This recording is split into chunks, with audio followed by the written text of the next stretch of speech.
Thank you, Chairman McClintock, for convening today's hearing, and thank you for your support and engagement in working with me on this critical issue.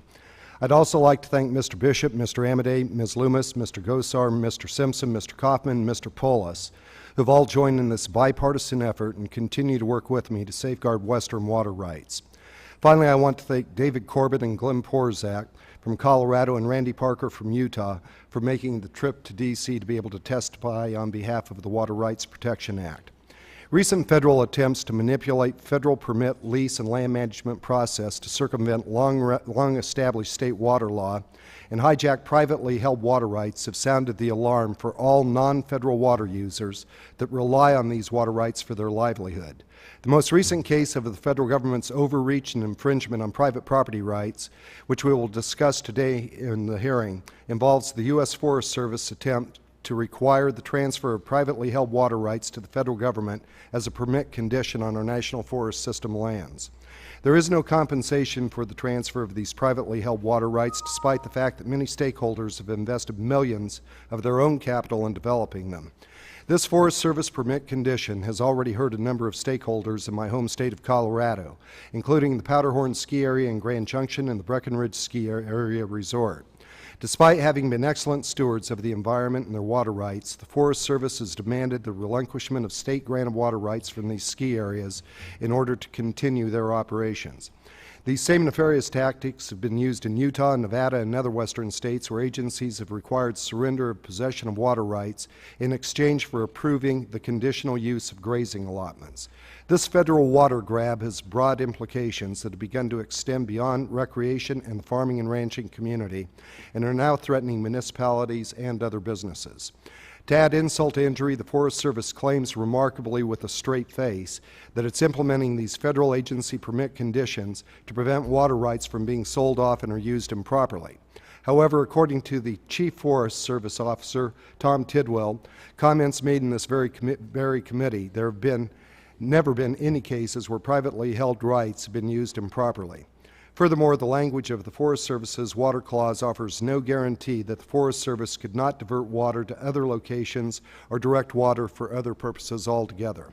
As a result of the efforts that began in October of 2011 and encompassed testimony from several hearings, conversations, and with numerous stakeholders across Colorado and the West, close collaboration with my friends on this committee, I introduced the Bipartisan Water Rights Protection Act. This legislation provides critical protection for water rights and holders from federal takings by ensuring that the federal government agencies cannot extort private property rights through uneven-handed negotiations. The Water Rights Protection Act offers a sensible approach that preserves water rights and the ability to be able to develop water requisite to living in the arid West. This is without interfering with water allocations for non-federal parties or allocations that protect the environment cherished by all Westerners. As could be expected of the West-wide legislation that seeks to protect all water users from the relentless efforts of the federal government to extort non-federal water rights, this bill is a work in progress. I look forward to continuing to work with my colleagues from other western states to ensure that no state-recognized water right goes unprotected from the class actions this bill prohibits. To this end, the brief two-page bill prohibits federal agencies from pilfering water rights through the use of permits, leases, and other land management arrangements, which would otherwise have to pay just compensation under the Fifth Amendment of the Constitution. The bill also prohibits federal land management agencies from forcing water users to apply or acquire rights for the United States rather than for the water users themselves. Finally, this common sense legislation provides certainty by upholding the long-standing federal deference to state water law on which countless water users rely. The Water Rights Protection Act has already received endorsements of the National Ski Area Association, the Colorado Water Congress, Colorado Ski Country, USA, the Associated Governments of Northwest Colorado, the American Farm Bureau, the National Cattlemen's Beef Association, the Family Farm Alliance, the Public Lands Council, the Colorado River Water Conservation District, and the Pacific Northwest Ski Area Association, and the California Ski Area Association as well.